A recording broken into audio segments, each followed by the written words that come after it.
What markets are left for investment in Canada that are rent control free? US investing workshop completed. Pros and cons of multifamily investing and developing in healthcare buildings with guest Dr. Wing Lim. All this and more on the Truth About Real Estate Investing show for Canadians. I'm your host, Erwin Cito, four-time Realtor of the Year to investors in Ontario, an award I'll likely never win again because, in general, it's my belief that the everyday investor shouldn't be investing in long-term rentals in Ontario, unless they hate cash flow and love having no rights as a landlord. Instead, our realtor work these days in Ontario consists of helping our clients maintain what they have, navigate the impossible LTV, help them sell their investment properties when they feel right for maximum return on investment. Widely considered the best practice when selling is to wait for tenants to leave on their own and then renovate to maximize returns on sale price. Note that tenanted properties, in our experience, sell for $50,000 to $70,000 less, and it takes nearly twice as long to sell those properties. Keep in mind, real estate rental property, it is a business. A rental property is a business. The long-term tenant is your customer. And what business is having a paying customer where it devalues the business? It's not a business I would recommend to my clients, friends, or family. Anyways, if you have friends in real estate like I do, notice how so many of them are in short-term rentals or mid-term rentals. They're developing or flipping, no different than the guests on this show. They're doing everything to avoid long-term rentals in Ontario. That's why you see so many folks who've gone to New Brunswick or Alberta. As I tell my clients, follow the smart money, especially how people are investing their own money. Needless to say, avoid scammers. My friend Tarl Yarber created a hilarious reel on Instagram. I posted it in the show notes. Hopefully, he'll come on the show one day. It's again, it's just so different in the States. Tarl has he's done over 100 flips. How many people do you know in Canada have done 100 flips? Versus Tarl, yeah, he's special. Anyways, back to investing in Canada. But where? I don't usually weigh on provincial politics outside of Ontario, let alone follow them. It's just too much.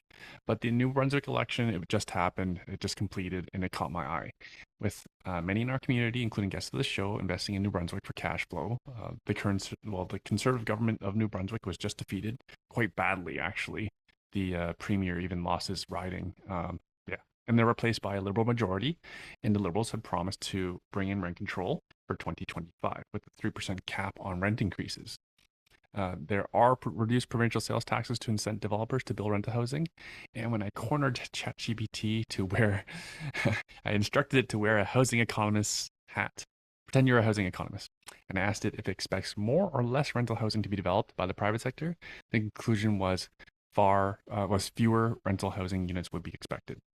Makes you wonder why a socialist government would implement policy that would slow rent. It does slow rent increases. It does slow rent increases in the short term, but long-term rents are expected to rise faster for new tenants or those not covered by rent caps. Sounds familiar to the Ontario investor? Maybe. So it's not like history won't repeat itself ever. The trend in Canada is not the friend of the real estate investor. Aside from the only trend that's been helpful for Canada is the irresponsible levels of money printing and debt and the irresponsible levels of immigration. I'm an immigrant myself, but I think there's a right level. And actually, just recently, the majority of Canadians feel there's a right level of immigration, and we're not there right now. I hope my friends who invested in New Brunswick planned for this scenario. But unfortunately, this is likely a net loss for residential real estate investors. I'm no New Brunswick expert, however. However, I've had New Brunswick expert Elizabeth Kelly on this show twice. She's been invested there longer than anyone I know there personally. Again, I've had her on twice for her to share her warnings. And just recently, I invited another guest to come on the show to share their experience, their expert insights from the streets. So stay tuned for that episode. Now, what markets are left that do not have rent control? I asked ChatGPT in order of preferred for investment destinations: Alberta, then Newfoundland, Northwest Territories, Nunavut, then Saskatchewan, which has relaxed rent control. For fun, I asked ChatGPT. I'm thinking about should I just let ChatGPT host this show? But anyways, only Alberta would make the top 10 list for places to invest in North America. It would be in the 7th to 9th ranking. But we are all real estate investors, so we do have to factor in how mortgage financing works. And once you do, in summary, if you're looking to grow your real estate portfolio quickly and efficiently, the US with debt service coverage ratio mortgage loans, which is what commercial investors are familiar with in Canada, far surpasses any Canadian province, including Alberta, in terms of scalability and return on investment potential. End quote. I was quoting ChatGPT. AI knows where it's best to invest for the everyday Canadian investor. I hope you do too. Thank goodness, however, there are non-everyday investors like today's guest, Dr. Wing Lim, Dr. Wing Lim, a true Renaissance man, a dedicated medical professional and serial entrepreneur who has built an impressive portfolio of healthcare facilities and senior living communities. For over 30 years, he has balanced a thriving medical practice, it wasn't always that way though, with innovative real estate ventures. Dr. Lim's impact extends far beyond the medical field. He has spearheaded the creation of the state-of-the-art Synergy Wellness Center and award-winning Esther Gardens senior residence, providing invaluable resources and care to thousands. Beyond his professional accomplishments, he is committed to empowering the next generation through his Physician Empowerment podcast. The website is phys-empowerment.ca. Links in the show notes. Join us as we dive into Dr. Lim's remarkable journey from the challenges of running a medical practice to the triumphs of building a real estate and senior living empire. His story is a testament to the power of vision, perseverance, and relentless drive to create positive change.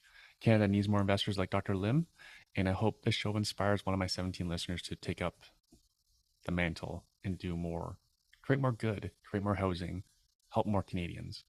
Please enjoy the show.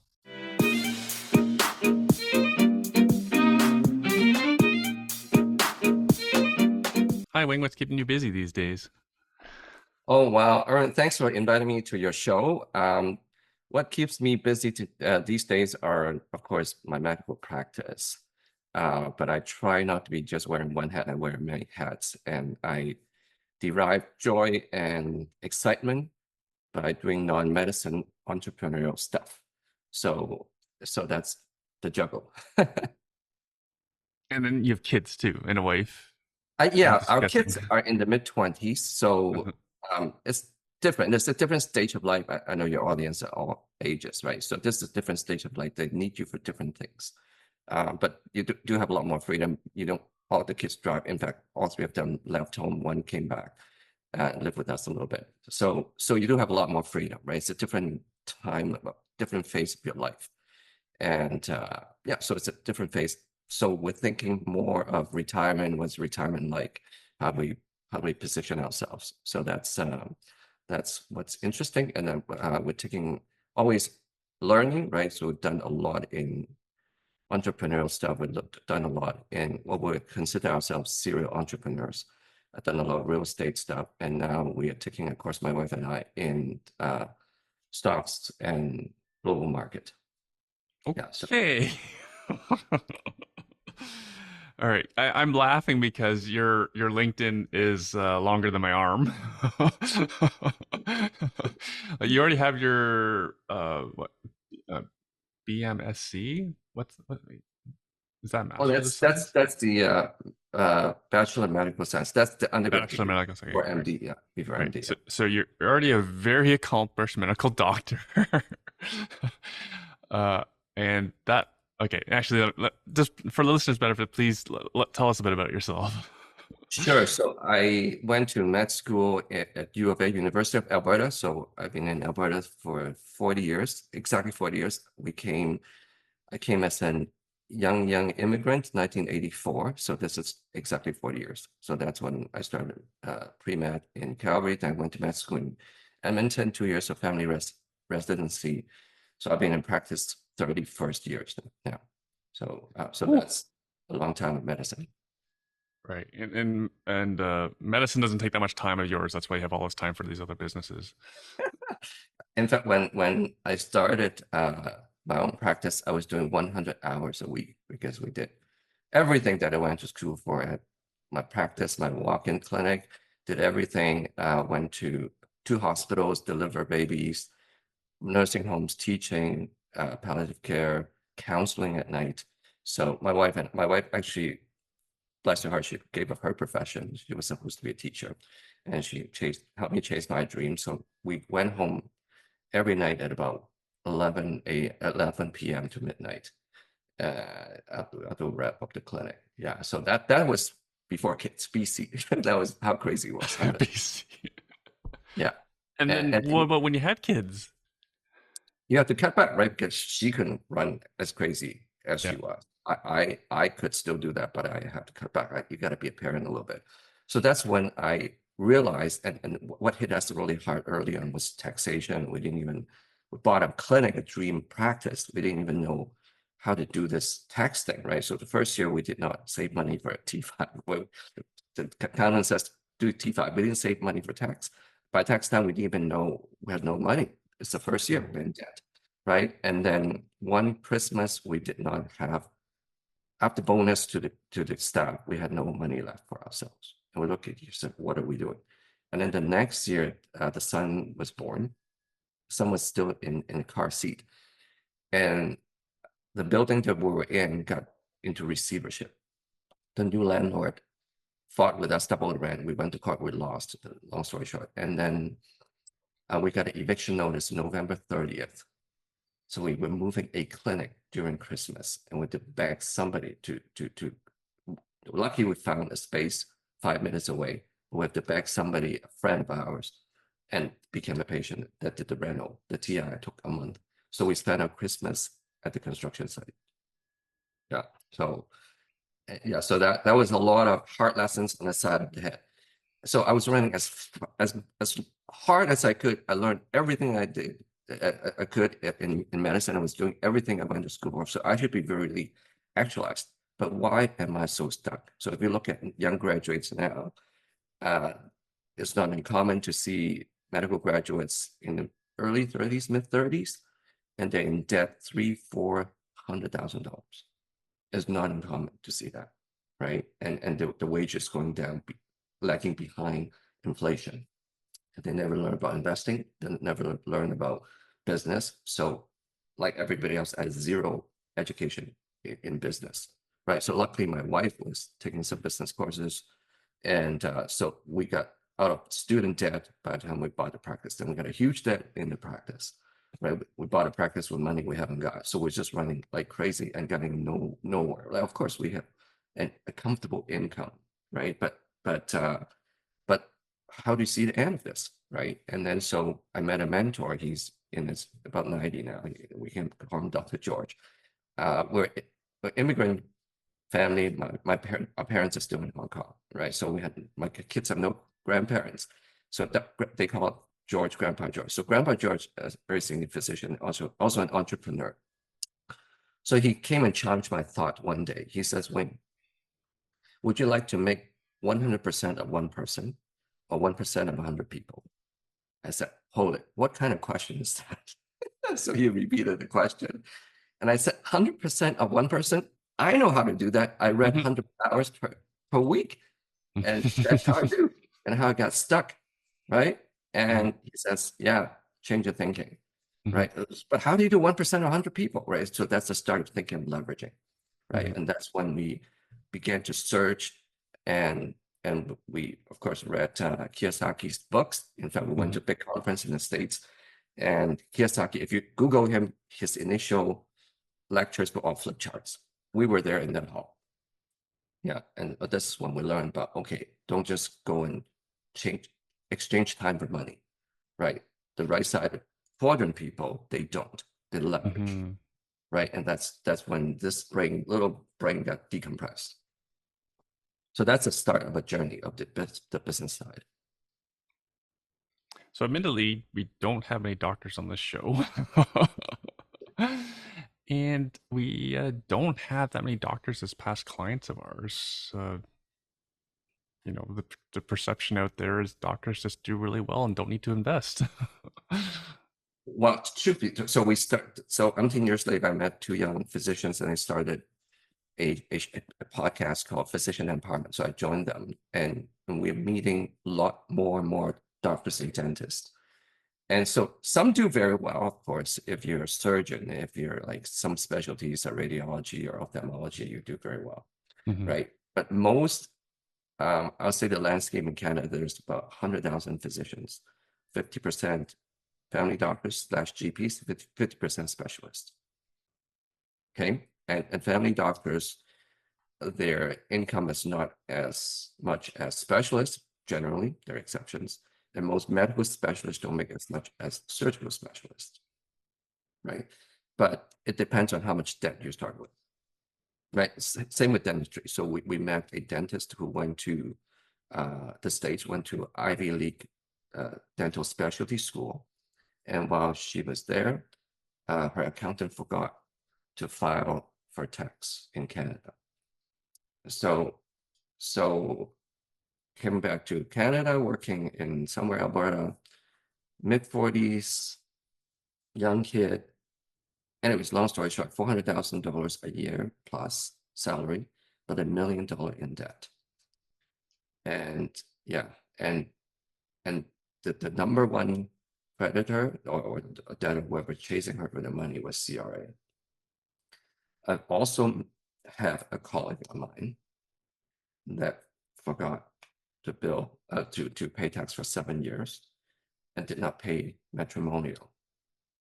And between CRA and the enforcement people, this poor guy didn't even have money for gasoline. A medical doctor. A medical doctor who's so brilliant, so scholastically genius, but financial idiots. Sorry, I can say that because I'm what, right? I went from that state, and I've done. Yeah. So and as you know, there's not real. Well, no, of course, when you went to business school, I did. We just winged it, right? And so there's a lot Just of winged it. yeah. So there's a lot of trail of blood, bones, and broken bones, carnage, right, as we learn. So the 30 years journey, it's a very long journey and made a ton of mistakes. And that's how you learn, right? You learn from your mistakes, hopefully not from your own mistakes, from other people's mistakes, right? So that's why I love to go to conferences. I love to listen to way back it's tapes, books, right? And now it's audio. Now you got podcasts. Now we're doing podcasts. We're trying to share our journey, right? We enlighten other people in the similar background, that they're either professionals or most, I think a lot of the audience nowadays are educated, right? College graduated people that they felt that they're really stuck in life, right? With this heavy taxation, with this government that's demanding more and more from you. How do you get ahead? How do you get ahead to have a safe nest, right, for retirement? And we're not talking about exuberant retirement that everybody thought about, right? It's just having financial independence, right? You can do whatever you want, right? And that itself is so difficult to achieve. That's one. Two, most people have no idea, and they just delegate, which is a fake delegation, to the financial advisors. And right, yeah, you and I, a lot of us experience that, right? So portfolio managers, like most don't have, right? Even if you have a PM firm, right? Do they really perform what they should, right? Or they just protect the capital and they keep extracting banks, or a lot of people, a lot of my colleagues go into wealth division of banks. One guy, he was promised by his big bank advisor that, doctor, for the last 20 years, we've done 20% growth every year for you. I said, seriously? Seriously? You mean you hired Warren Buffett? Right? And the only reason it's 20% increase is because this guy kept pouring money into the portfolio. Right. But doctors believe in those things because, again, they didn't go to school for that. They didn't have any headspace to think about these things. Yeah, they don't have a headspace for it. Yeah. Their mind space is usually on trying to save lives.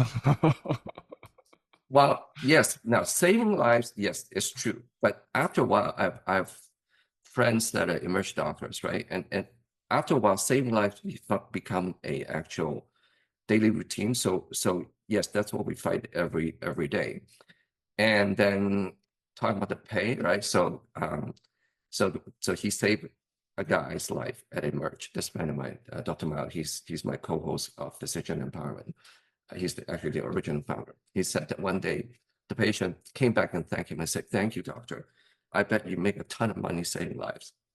And he just chuckled. He says, "Did you know how much I got paid for saving lives, like doing resuscitation? $400. $400 to save a life. And haircuts are now 150, $200. Yeah, so So that tells you how much glory there is. Yeah, I golf with the emergency doctor from Trillium, which is our really big hospital in Mississauga, and I said, "Thank you for your service." And I've said that to you before too. Thank you for your service, and I think everyone should be thanking doctors, policemen, firefighters, emergency services, EMS. Thank them, teachers. Thank them for the service. Yes, of course. Yes, we're all in debt to all people in the front line, right? Yeah, nurses. Oh my Lord, nurses. Yeah. Now, I want to go to the journey from the investment side. What Mhm. what was like your early investments like? Sure. So early on, my parents had a few condos in Edmonton. Hmm. My parents and my in-law, and the whole thing tanked because we bought it when my sister-in-law became a realtor and said it's time to buy, right? And then they all left. They all went back to Hong Kong. So I was doing 120 hours a week as a resident, and my wife slash fiance at that time, she was in school as well. So we had no time. So we got these property managers. I still remember a condo was $80,000 way back per door, and the rent was 600. But after the property management, we only got $200 left. We couldn't even pay mortgage, right? So that was my very bad taste of real estate early on. So I stayed away as far as possible from real estate for the next 17 years. So real estate was very far, and then we got into different business ideas, and we got suckered in a lot of scams, right? Not a lot, but enough. It hurt, right? It hurt, and we guess, and that's just another thing, right? A lot of professionals get suckered into a lot of like investment scams, right? So we Hmm. paid out tuition, and then we got into direct marketing, network marketing, and that's where we learned a lot about business. And then the turnaround, people ask, so when did you go back to real estate and all that, right? It started from a dream. So I went to an American big leadership conference, like tens of thousands of people, and I flew back, and they talk about legacy, talk about posterity, and then think about dreams, right? When you're gone, right? Your life is dashed. When you go to the grave, the graveyard, and you see these people with the stone, and this is the year of birth, the year of death. In the middle is a dash. Dash, yeah. What do you do in the dash, right? So Hmm. so that really hit me. So flying back, I was praying on the plane and then thinking about what do I want to do? What do I want to leave behind? And then an old dream in my residency days popped up. My dream was actually to have, if time and money were no object, if failure is insulated, what would you do, right? That's what they get you to dream. So my Hmm. dream was to build a wellness center, and with a whole array of senior homes that is interconnected with like a wheel and spoke, right? And so in the middle, it's everything, everything all one-stop shop on the center. And then all these senior homes from independent living all the way to long-term care. See, I've been very passionate in senior care. I do house calls. I'm one of the few doctors that have done it for 30 years. And it's such a sad thing to witness couples that are married for 60 years. Then suddenly the husband goes to east of town, the wife goes to west of town, and it's like an hour drive. Right? In Toronto, we 2 hours drive. Right? It's so inhumane. Right? So I would like to keep them together. So that was a dream, and that's a dream that was so deeply buried it got unearthed that weekend. So, and on the plane back, on a plane ride back, I was just meditating, praying. Somebody nudged me, woke me up, and this another doctor that attended. He said, "So, what do you think of that weekend?" I said, "It's powerful." And it's not a medical conference, by the way; it's a business conference. And then he said, "So, what do you think?" I said, "Well, you know what? I'm just dreaming about this project." He says, "Wow, that's crazy." And he says, "How much land do you need?" I said, 20 acres. And he says, "I got 20 acres." And I said, "Seriously?" Yes, he says, "I do. I've been thinking about my land," right? No, so that project did not pan out. That land did not pan out. But this is a small county south of Edmonton. The mayor came out and welcomed us like a red carpet and said, "We need a project like yours," right? And so long story I short, imagine every community needs one of these. yes, exactly, of course, Like, right? And so yeah, been to different counties and didn't pan out because the project was too big. But then the problem is, where do you find land? Where do you find the money? Where do you find the expertise, right? And so the whole point was just hovering, we're going nowhere. And at that time, I joined an investment club. Actually, I joined two clubs. One is Rain. So, mhm. Erwin, you're in Rain as well. Yeah, shout out And Russell Westcott, Down Campbell. Yeah, yeah, Patrick exactly. Dempsey. Yeah. And then so the other club was an investment club that went belly up. But in those days, we were raising capital for different real estate projects, double digit per million. And so I learned a lot about capital raise, right? So those are two key things at Ray. I learned about basic foundation of real estate. The other side, I learned about ins and outs. How do you do joint venture? How do you do GPLP, right? All those critical capital raise infrastructure, right? And Hmm. strategy. Hmm. And and then I met a mentor, right? Mentors show up different times in life. They don't have to be perfect. They just have to do something for you. So I met this guy who's the head of that investment club. He was a pastor turned into a venture capitalist. And he met me, a guy from Ottawa, and he says, "Yeah, man, what's your God-given dream being an ex-pastor?" I said, "This is my dream. I dreamt of this wellness center and senior homes." And he said, "What's stopping you?" I said, "There's no money, no land, no expertise, no connections."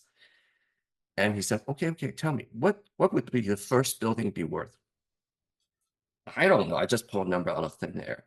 And I said, 20 million. And he said, without a wince in his face, he says, 20 million only? What's next? So 20 million only. I think I fell off the chair, came back on, and said, 20 million only? Wow. Like, but how? And he said one thing. He said, God will provide. Now, I'm not trying to preach religion, right? And I was trying to lean onto this guy. Can you give me some money, some leads, right? He did not give me anything. But what he did is he took away a stop sign inside, right? And turns out that in life journey, we had a lot of dreams and goals. The the giants, David versus Goliath, the giant are not outside. The giants are inside. These are internal monologues. Who are you? What do you think you are? Stick your head out of the crowd, right? All the class. From our parents, super ego, whoever talking to us, that you don't deserve the success, right? And you don't deserve to be doing good, right? And so all those running inside, the stop sign got taken out that day, right? And just my brain started to decompress again, right? So the next phase was absolutely crazy. So we hunted around. There's no land. We're in a county called Strathcona. Our hamlet is called Sherwood Park, which is a little satellite town east of Edmonton, 10 minutes, 100,000 people here now. There's no land. We asked the realtors, there is no land. We're landlocked. And so I found a guy who wanted to partner with me. Turned out he was kind of a scam artist. So, and I almost got suckered into that. Hmm. And then I have another guy through a lead, right? That I'm going to hire this guy. This guy was really used to building big buildings. And so we had a 20-minute coffee that turned into like 4 hours. And then he became my actual business partner, right? And so right time, right place. And then we talked to the mayor at the time. The mayor we said, "Miss Mayor, your worship, we have no land. We have this project that would benefit the county, would benefit the whole of the city, right, of Greater Edmonton." And she said, "Look at the map and say, look at this piece of land." And the realtor says, "It's not for sale." She says, "It will be." So the mayor gave us a tip and we got the land, right? And we got 6.6 acres. And then that was 2007, 2008. If anybody would remember a little Oh bit of boy. history, yeah, the big five bank ran away. So we have to raise $6.6 million cash to buy the land, no leverage. And During the after that, financial crisis. yeah, and then after we bought the land, it went to financial crisis. Yeah. And the big five bank ran away. I remember the local HSBC rep. He said, yeah, I'd love to have dim sum with you someday. And then when the time comes, he won't even return phone calls. And we said, "What happened to you?" He said, "Nah, we're not interested." "You were interested 3 months ago before we Yeah. bought the land." Yeah. "Yeah, doctors and dentists don't pay rent." I said, "Seriously?" But at that time, the whole lending environment was very hostile. So we were Yeah. planning to do 80-20, 80% rental, 20% we keep, right, as condo, but it just could not happen. So we ended up doing a condo development project. And thank God that we did that, because of that, we ended up with a lot of specialists that would come to our little county, which did not happen before, right? Because they can now own their own condo. So we walk them through each one, we bring them in, and one of them is an ENT guy, really nice Malaysian guy. He never owned anything other than the house, right? And this is a story for the rest of the 75,000 square feet. We brought professionals in and hold their hands, teach them how to get the whole opco, how to get the financing, and everybody was really happy. The dentist came again; he was scared spitless, and he said, "No, no, no, I only have faith for 2,000 square feet." We said, "Well, if you're successful, you'll be better." And so eventually, he wanted to double it, but he couldn't, because next door there's the radiology clinic and optometrist. So we built this thing, and now 13 years later, 14 years later, we're very thankful. Synergy Wellness Center, we sit on a parcel of, well, the 10 acres we subdivided to 5 acres for the wellness center and 5 acres for the senior home. We'll talk about the senior home later. But the wellness center with 5 acres, so 1 acre of building, 4 acres of parking. We did not have enough parking. People drove and drove half hour, couldn't find their parking spots. So we bought another 1 acre from ourselves. And so we are sitting on 5 acres of parking for this wellness center. About 2,000 patients going That's a every lot year. of parking. Yeah, the only parking lot bigger than ours is Costco. So In your area. yeah, no, we have a Costco. Costco parking lots are enormous. We are, yeah. So I think we have one Costco in Elko County here. Yeah, so they're the bigger parking lot than us. Yeah, so that's so now there's over 100 licensed medical professionals, like different doctors, podiatrists, dentists, right, nurses, different radiology, right. It's a one-stop shop, right, and so that's where we are. And then the other 5 acres that was supposed to be senior home, we went into a fight with the county for zoning. Yeah, and so You'd that's the want story. this. So anybody who want to go into land development business, be aware that if your administration, the planning department is not for you, if they're against you, you will be dead. So the way it went is we went in with the first mayor that believed in our project. That's mayor number 1, right? So we became the pet project. We became the talk of the town, right? Our project. And so the mayor took glory because, right, she tipped us, right? But then that's the end of her term. Election. Her competitor had to compete against her and find a way to be different. So we become drawn in. We became the enemy of the next one. And so I can't imagine a politician would be anti-senior home. well, but it's not just the idea of senior home. The idea, I don't want to get into the weeds of it.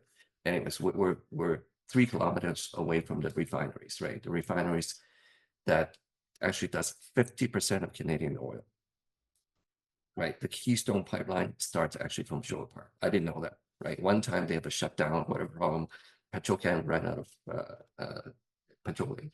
Right? This is how much oil is there. Like they have 4.6. How much? $46 billion infrastructure in our county. So that's why our county is very rich. But there's stipulation about 3 kilometers, blah blah blah. So we fought and fought and fought, and that mayor went, and the next mayor came. So we went through 3 dynasties of mayorship, right? And 4 years each, right? yeah, but there's 4 years, but this is the end of the first Yep. one, right? And then 4 years, and then the next one. So we decided, and we fought and fought. We hired environmental toxicologists, like people who are in the know to disprove what they're saying, right? And at the end, they say, no, okay, you're right. It's not about science. It's about stakeholders. Our stakeholders don't like that project. And so we decided The oil industry. Yeah, I don't Sorry, want to get I don't mean to put words in your mouth, but yeah, okay. I get it. I get it now. I get it now. Offend more people. I get it now. Okay. Yeah. I have enough developer friends I know when stakeholders, and then got it. It's about stakeholders at the end of the day, Yeah, right? yeah. So what you know is we know, right? So we didn't know the right people, right? I guess.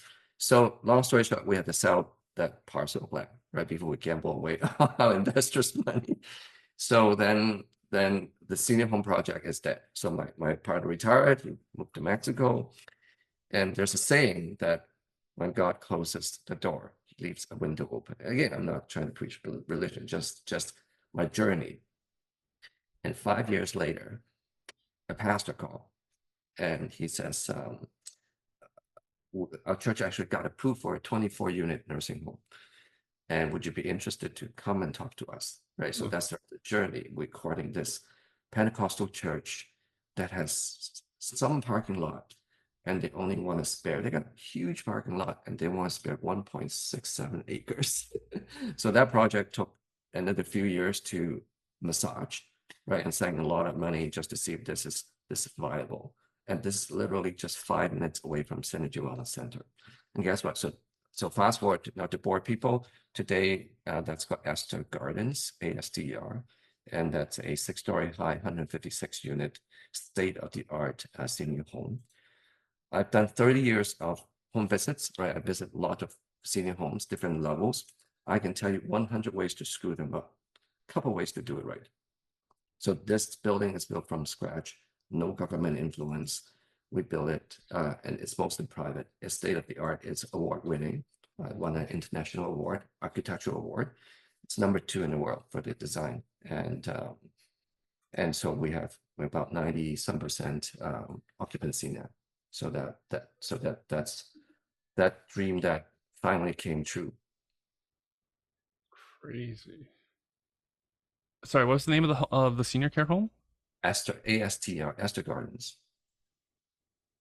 Of course, there are lots of people put the effort in, and so we found operators called Optimal Living. So it's an Optimal Living site there. They're getting very big, right? And there's for people into development business, and if you're interested in seeing a home, it's a beast of its own, right? You need to find operators who are seasoned in that, and we found a great group that started from BC. They're very small. We were building #9 in their portfolio, very small, and then I think they're over 40 buildings now in the last few years because they network with an institutional fund, and boom, like that just changes the whole thing. So wait, you still practice medicine and still have these humongous businesses?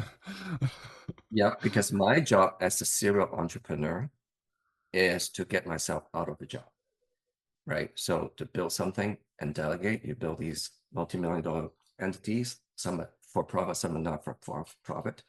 Get them going, get them systemized.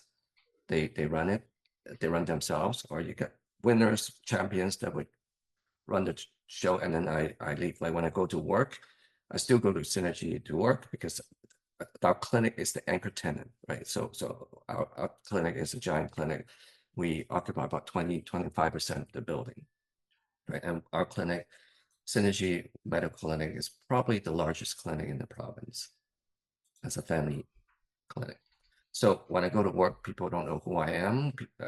I don't run the whole thing. I vote once a year, right? And so that's a good feeling, right? I guess I enjoy putting, at the end of the day, I enjoy putting deals together. So I'm just looking at the website. I think this is it. This is Synergy Wellness Center. Yeah, this is it. Yeah. It looks big. Well, yeah, you mentioned the biggest parking lot. And yeah, you have a lot of tenants. Oh, sorry, listeners' benefit, that we are on Zoom, so I'm sharing my screen right now, and we're looking at Synergy Wellness's website in Right. Sherwood Park in Alberta. And then That's right. So when we build a project, commercial realtors laughed at us because our dream to have one of each, we have a non-compete. So we're like one optometry, one dentistry, because we want to be synergistic. Synergy yeah. is like an everyday verb that everybody know, like the practitioners just walk over it. We did not want competition, internal competition, right? So we would have done a lot better if we have like 2 dentists or 3 optometrists, right? Yeah. So this is Esther Gardens. Yeah. So very happy seniors there. There's a pub in there on the 3rd level. What? And it serves alcohol. Yeah, so there's alcohol, and the dining hall has a, like you see in the far end, there's a live moss wall. The whole wall was live moss. So the day the artist was installing, I went there. I have to interview him. I said, "What the heck is this? It's the live moss." He was just planting them in there. Okay.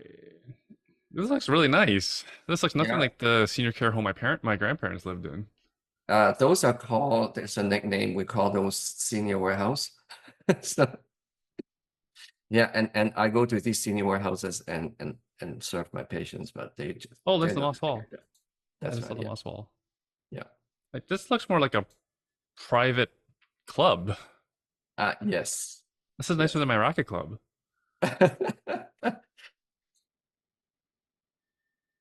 Well, it's a lot newer too, so you have that. Art Yes. room. So Cool. so there's private memory care. So this is outside of private memory care. So this is the memory care. So memory care, private memory care means people with severe dementia, they're at risk of wandering, right? That's when you lock them up. So I go to quite a few of these lock-in units run by the government. They're like a prison, right? Sorry, again. So that little wedge there, that's the so we built. At first, we say, well, 36 beds for private memory. And the people, I said, don't do that. That's too risky, right? Let's do 24. And I was wrong because 24 was full. Now we have to convert the third floor of the independent side into the private memory care. And it's full. So we have like 37 units and they're on a waiting list, private memory care. This was my argument I mentioned earlier. I thought more communities would want projects like this. They do, yeah, they do, yeah. But of course, each project, these are mega $1 million projects. They're not easy to come by to get approval, financing, get the government, even though it's private, there's still a lot of governmental control, right? Just And crazy how much red tape there is behind things that we need. in the public versus private, do you want to build it to get some public funding, Yeah, public mercy, and then with the clause down your right. neck, right? So But like the entire voter base would support projects like this. yeah, exactly, yeah, I know the exactly. stakeholders. I mean, there's other stakeholders out there, Yeah. but Yes. there's other communities with lesser stakeholders in resources and energy sector. So this should not be a difficult battle in every community. Yeah, exactly. Yeah. Well, but there are lots of lessons learned, right? And there's still lessons to be learned. But I believe that in capitalism, that you bless people first, right? Then you be blessed back, right? In different kinds of rewards, some are monetary, some are not. Right, right. Well, then the capitalist way is, create value for others and value will come back to you. Exactly, exactly. But Whether here you you are creating massive value for your community and your fellow human being and your patients. yeah, so yeah, I'm very proud of the team, the different teams that got these things together, right? So I play a very small part starting it, right? So that somebody has to dream about things, somebody has to get the ball rolling, right? But until you have champions taking it away from your hands, it's still your own baby, right? And if it's just up to one of you, you would never be big, right? You have to rely on the team. Okay, so I'm gonna guess you've made yourself a lot of money for yourself and your investors based on the scale of these projects. Um, in the world of capital raise, you have to make sure you make people money. So Yes, if people love you when you make the money, they hate yeah, your guts when you lose their money.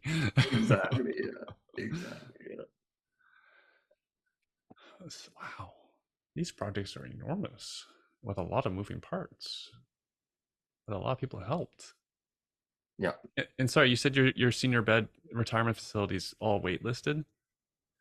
The memory carriers, like the memory carriers, people who need it, like they cannot leave the place, right? Otherwise, they Yeah. want the street when it's -40, right? And I didn't perceive that people would spend money on that because it's not cheap, right? So the way, let me just price it out for people, right? People who have parents going in, right? Or they want to do something like this. Yes, So I please. do a lot of funded space, right, in Alberta. So I can only speak for Alberta.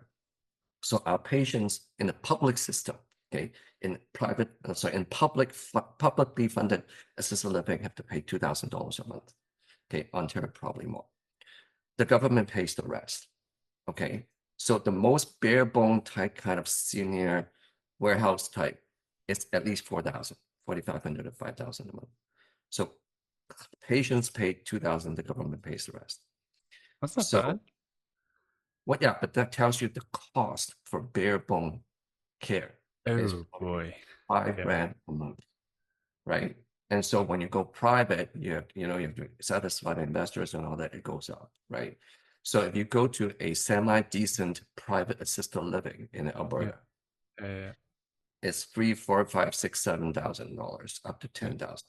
Yeah, a In month. Yeah. Vancouver and Toronto, it is 10, 15, 20, 50% more than that. Yeah. So Which is why we need more of these spaces. we do. And give you an example, the best concept when we're building this was a nurse who became top 40 in the 40s, something like that. She built a $2.4 million house way back 15 years ago and got 10 rooms. Each room have all the facilities and they have a shed in there. And they were charging $6,000 a month 15 years ago. Now it's $9,600 a month. These seniors are absolutely happy. I toured the place, right?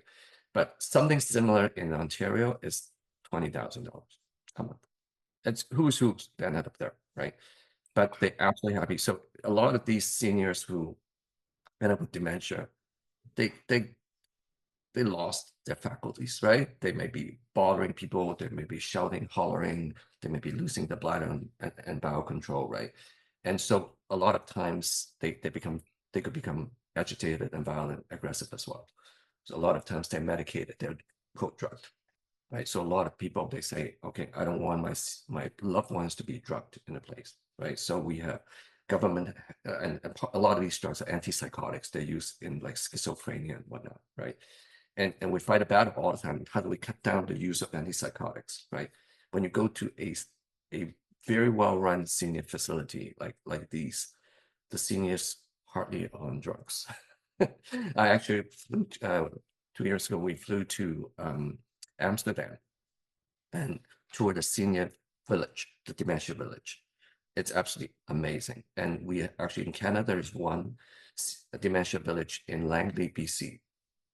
Right, they have 5 acres of land, and seniors are really roaming, and all the people that they thought this is ice cream shop worker, they're all part of the workers, right? They all work for the big outfit. So, and it all started from Amsterdam, right? So I toured that facility, and seniors are hardly on drugs because they felt so good, so cared for, right? And so that's our dream, right? Is to create that space. And none of us are getting younger, right? The boomers are retiring, and so this wave called a gray wave, right? It's now a gray tsunami, right? In the next 10, 15 years, there'll be more people who are seniors, right? And when you think about the boomers, the biggest population, right? To the next generation, the echo boomers, right? The Gen X's, Y's, whatever you call it, right? That huge chunk of boomers are now all marching into this senior home space. Yeah. I So hope they saved up for it. yeah, exactly. Yeah. It is very sad. Very, very sad to see people they struggle, right? So at our county, there are other foundations, right? They're even not for profit. And so they have they're part of this government assistance program. People only have to pay 1/3 of their income as rent, right? I'm sure in your neighborhood there's something equivalent. But even the foundations ran out of money, and they have to open up part of the wing that is not funded. And even those are just basic, no nurses, just stay there, they would feed you 3 meals, and that's about $3,000 a month, right? That's the minimum, right? So when you think about saving for your own golden age, well, you got to think really hard how much you need for your golden age, right? Yeah. And the reason it's called golden age is because it costs pure gold. That's the first I've heard it positioned that way.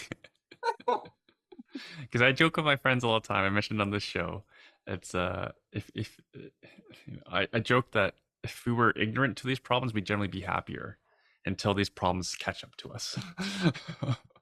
Because Yeah, those who are well aware, who read the news, who network with people like yourself and know what problems are ahead for us, it's not pleasant, I'd say. And not, no, maybe it's not, maybe it's just, there's a lot of road bumps, speed bumps along the way that we need to prepare for. And it's not right. always fun preparing for it. Yeah. And when you have loved ones, they all age, right? We're called a sandwich generation, right? We Hmm. got parents, we got kids, right? So with a piece of bologna in the middle. Hmm. And the top layer, your parents, my parents, right? They're getting old. Like I'm flying back home to throw a 90th birthday for my dad next April, right? So Congratulations. thank you. Yes. And my mother-in-law is about same age, right? So they're all getting there, right? And my mother-in-law just checked herself into a senior home in Hong Kong, and it's a battle, right? So it's a battle, right? So it's a universal problem, right? And as Chinese, we're supposed to look after our parents, right? You Yeah, know? on the other side of the planet. Yeah. Yeah, exactly, exactly. Yeah. All right. There are a couple other topics I mentioned that I wanted to chat with you about.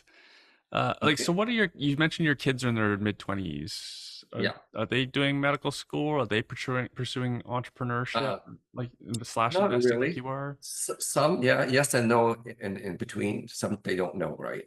But it's a different era. It's a different mindset, Hmm. right? So yeah, so one of my kids, I told you earlier, in the teens sat me down and said, Dad, can we do some math? I said, I love to do some math with you, kid. And they say, let's calculate how much sleep you lost Yeah. as a doctor since residency, right? And Yeah. this is 10 years ago, maybe. And the conclusion was, Dad, you lost 4 solid years of sleep. And so my other kid says, Dad, why do you work so hard? Right. Hmm. Now, Erwin, your dad is a doctor, right? Hmm. Hmm. But you're not, right? So, it Oh, I couldn't stand the sight of blood. I can't even stand getting needles myself. So, right. And so again, I don't belittle my profession, right? We're proud of a profession. But if a lot of parents think that the kids, especially Orientals, the Asian target parents, got to be an accountant, be a lawyer, be a doctor, right? Be a dentist. There's nothing wrong with that, right? But nowadays, okay, let's go back. I think in the last millennium, if you go to school, get a good job, save some money, stock up your RSP, give your money to financial advisors, you're set for life. That piece of advice has an expiry date like a carton of milk. Now, in the new world, new millennium, that dog does not hunt. Learning to invest, learning to manage your own wealth, your own finance is not optional anymore, mhm, right? And so yeah, so and the sooner you learn, the better off you are, right? So I think the way that we expect from our kids mhm, is we told them we're not going to be Asian parents, right? And tiger parents, and you choose whatever you want to do. We we right. we fought that battle, right? When I was growing up, I have certain measure of talent in music. In a small space, right? I think I lived a family of five lived in a space of 400 square feet. That's already a lot because my wife, way back we didn't know each other, hers was like not even 300 square feet for the family of five. I asked for a piano and said, no, sorry, no space and no money, Yeah. Let alone a right? keyboard, you don't have space. Well, keyboards were not even invented yet way back. Sorry. Yeah, and so I've measured talent. I did write some songs, right? Self-taught myself music. So that part of the dream would never actualized, right? And so we have to do what we need to do, right? To pay for ourselves, right? I came here, I was 19. I remember I had $1,000 Canadian, and it was a grant from Hong Kong. Finished my matriculation. My parents dropped me off and said, "You're an immigrant. You're on your right." And so that was it. My dad had to fly. Mom and dad had to fly back to Hong Kong to continue the business, even though we were immigrants. Because my brother was a visa student, and those days visa students you could not work, right? And so they said, "We have to go back so your brother has money to go to school." Okay, I was on my own, right? So we had to do what we could, right, Yeah. to fend for ourselves, to put food on the table, right, and then a lot of other things is pushed aside, right? So we want to our next generation to be able to learn a lot. The world is different. It's a global place. They're so Mhm. well learned. Different places. They're so street smart, right? So then we cut them loose and say, hey, do whatever you want to do. It's a different world, right? So, But that generation should care for ESG. So are they involved with the Synergy Wellness Center or with Astor? well, they've all toil and labor. We believe in child labor. They all have It's our helped out. way. It's our people's Yes, way. exactly. So when we were opening up Synergy, at school, scrubbing the floor and cleaning stuff is my wife and kids, right? Yeah, so they were still in the teenager at that time. So everybody helped out, right? It's kind of Mhm. expected, right? So But today, do they want any involvement? Like these are very ESG businesses. They should be yeah, well, but signing up now, for this opportunity. yeah, well, but these are we have operators, right? We have operators that they're operating different entities, and so well, we said to our kids, the world is your oyster, and so you cut yourself loose. We are immigrants. We don't care if you go to Australia, go to Europe, right? So yeah, so well, your kid's a lot younger, right? But yeah, it's I think our kids are a lot luckier than us, right? And we want it to be, right? So Yeah. So what's next for you? It sounds like you've achieved yeah, a lot. what's next is well, of course, we always think about retirement.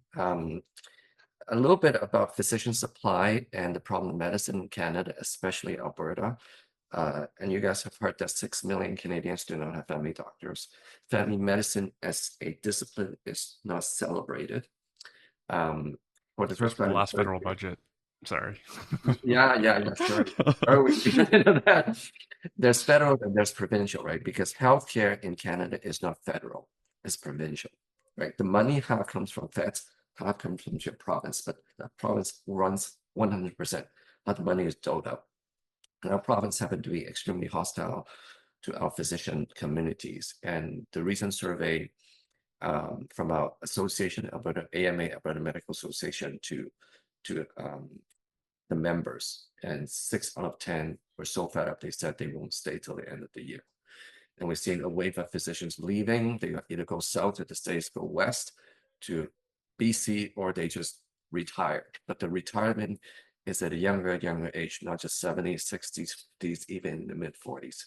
Quitting, they call themselves retiring, but they're actually quitting medicine, which is really sad. And yeah, and a small county of 100,000 people, I think we lost at least 15 physicians, family physicians, right? Which is So about 15%. yeah, exactly. Yeah. It's a huge So loss. yeah, walk-in clinics are not like we have a big brand called MediCenter. The walk-in, this thing was sold to a pension fund, right? So this like publicly traded. There was a series of walk-in clinics. Then they say it's like 9 a.m. to 9 p.m. By 4 p.m. they have to close because there are no doctors. And worse, now some of them actually close their shop without even paying rent. And that's scary. Yeah. And so if you have no family docs, you have no walk-in docs, where do everybody go? Emerge. Mhm. So then emergency room is now plugged with a ton of people who shouldn't be there. And who knows how long you have to wait. 12, 14 hours. Yeah. Yeah. So it is a big problem. And so not just doctors leaving, but nurses are leaving too. And so this is a Canadian phenomenon, but I think Ontario government is a little bit more friendly now to foreign graduates, right? A lot they say American doctors can just cross the border, nurses can just cross the border and start practicing. That'd be nice. I just don't know why they would do it. Whatever. I know a lot of people leave and go south. I know you're leading a team down there to buy real estate in the States. And actually, yeah, we met a dentist at our physician empowerment network, and he's buying 7 clinics in the States, and he's right heading south, right? I know it is what it is. It's sad. Yeah. So for us, we're thinking planning retirement and what we want to do. Um and I've done mostly business in real estate. My wife and I, we did very little in the public markets, so we love learning, so we just signed up on a course, a online course on stocks and global markets, and it's actually in Cantonese. So Oh, fantastic. Yeah, let yeah, me know what you think about it. Valuations are so high these days.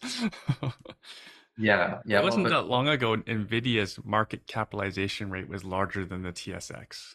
yes, exactly. But officially now in in a bull market, we're starting right. We're starting in the bear market, right? And when you think about that economic cycle, everything is in there, including real estate, right? Mm-hmm.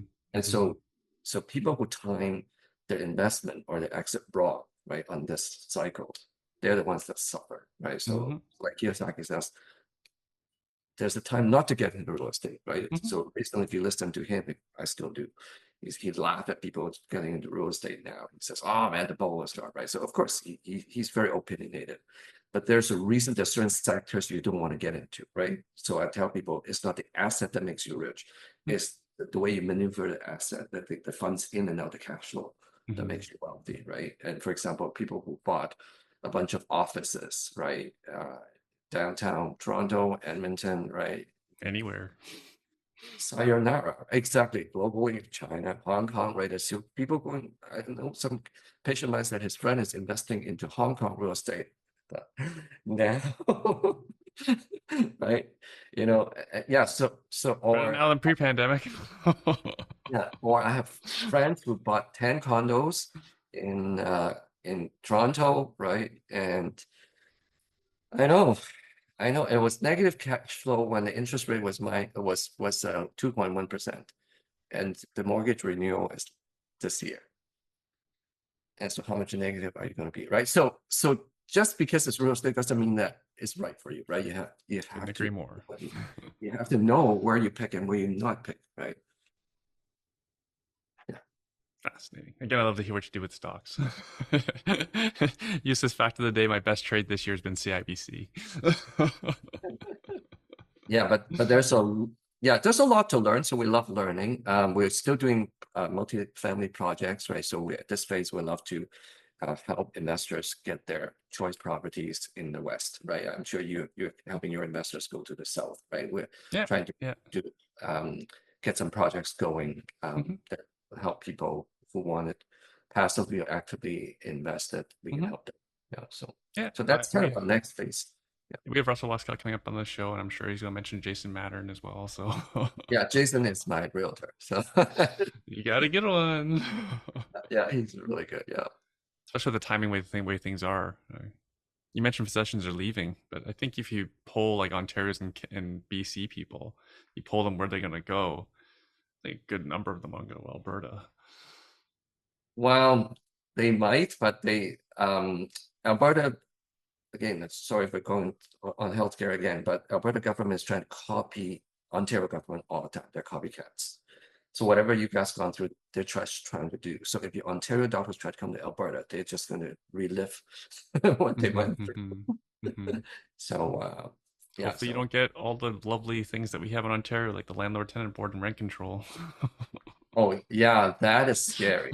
That is one thing that the reason we're the wild, wild west is because we don't have rent control. Yeah, I don't think that's fair to call Alberta Wild So West. Calgary has become too hot talking about real estate market, right? So Edmonton is now the number one growing town and the fastest in the rental rate, right? Calgary is already a little saturated. We Mm-hmm. went down, so craziness about Calgary. So we look at multifamily and the Yes, yeah. realtors, Where are you looking for multifamily? mostly Edmonton and Calgary, right? And Mm-hmm, in mm-hmm. Alberta, right? And so when we had to go down to Calgary, but offer the realtors would not show you the building without an offer. So we drove down When was this? How recently was this? last year. Oh, still, while rates were Yeah, going up. They still. yeah. So the craziness, yeah. So this is even a year ago, right? So we looked at three multifamily like apartment stock, right? And so like 20 doors to 60 doors, and you have to put in three offers so that they would even show you the building, right? And then they show us that the tenants, of course, it's 100% tenancy, right? The guy who moved out, the tenant moved out 1,600 for one bedroom. The next one is 1,900, Yeah, like 300 bucks. that's not healthy. Yeah. So, and that's like 10 minutes away from downtown Calgary. And people just love that space, right? And then others, we look at a multifamily in Edmonton on White Avenue. Like White Avenue, it's a very nice hip kind of part of town. And this building has my family favorite Japanese restaurant there. And then upstairs, there's like 100 units. It's a mixed use, which is my favorite.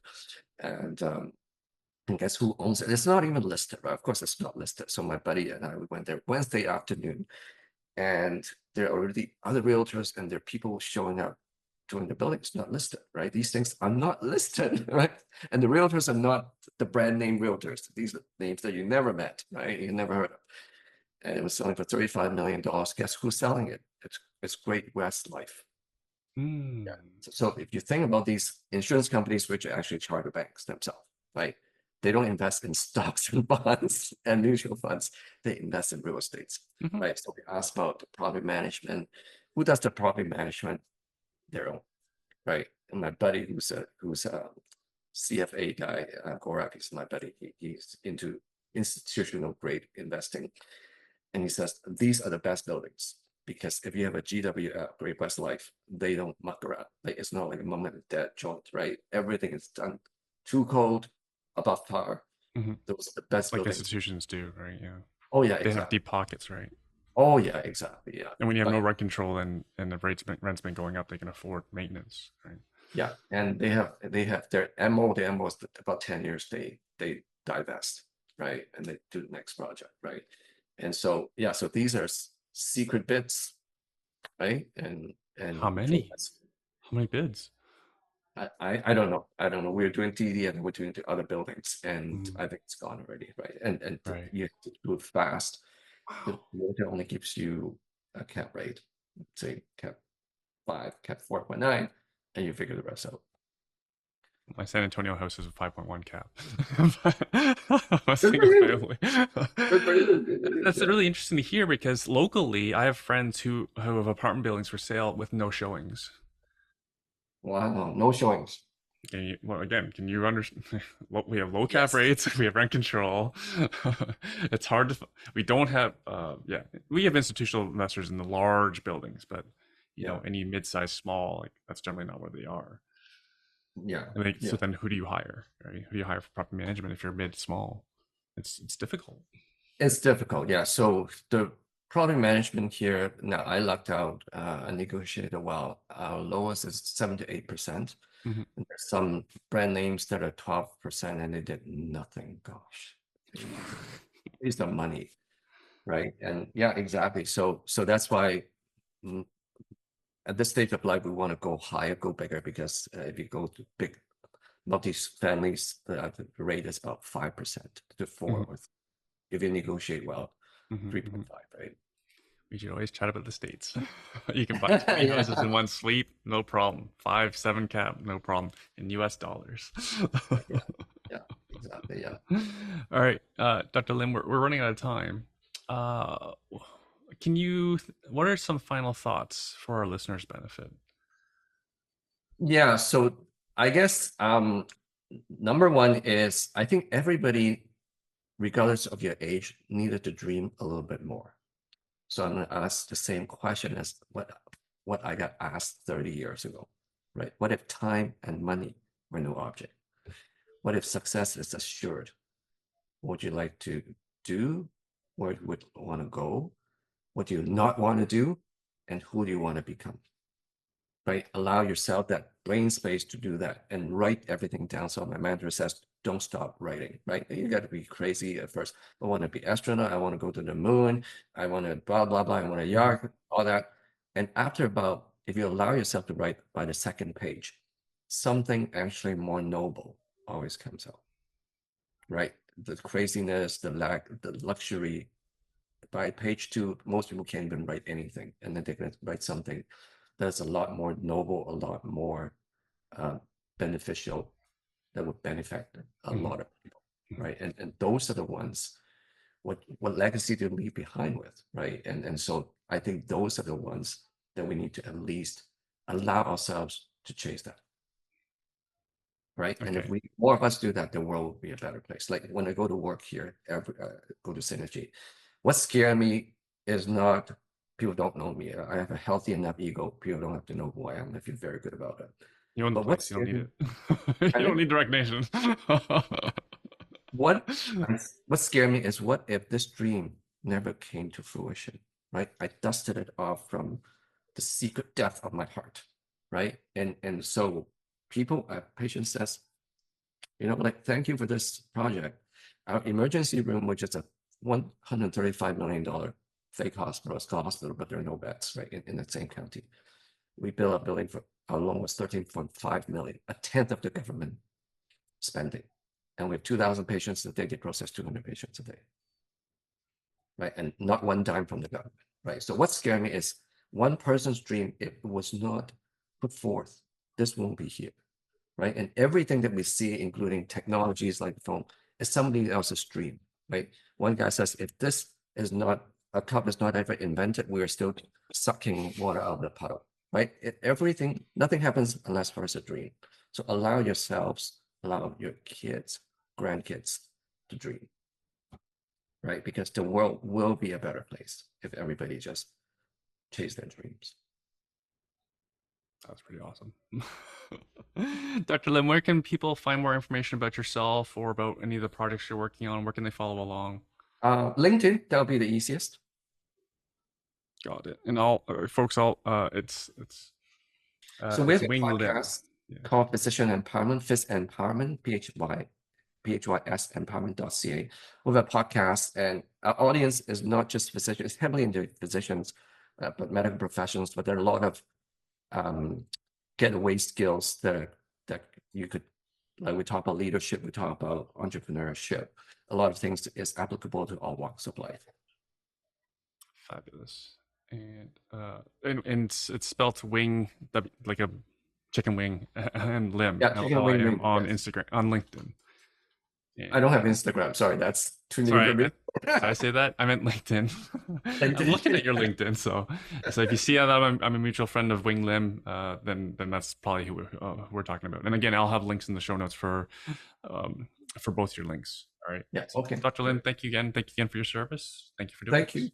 Thank you, Erwin. It's been fun, and thank you for inviting me, and thank you for having your audience have some impact on some people. I hope it will be positive. I hope so, because again, like I said, I think every Canadian community needs facilities like Synergy, like Esther. Thank you for watching. If you want to learn how to invest in real estate from scratch, my team teaches beginners how to use the #1 investment strategy that I personally use in a virtual free training class every month. Go to investortraining.ca/YouTube to register for our next class. The link is also in the description as well. I publish at least 2 to 3 videos a week here, so subscribe if you want to keep learning from seasoned investors like myself and my guests. And if you're just starting out, feel free to ask questions and comment below, and I do the best to answer each of those comments and questions myself. Again, if you're ready to learn the nitty-gritty about real estate investing from a professional investor, register for our next virtual class. That's at investortraining.ca/YouTube. Thanks again for watching. See you in the next video.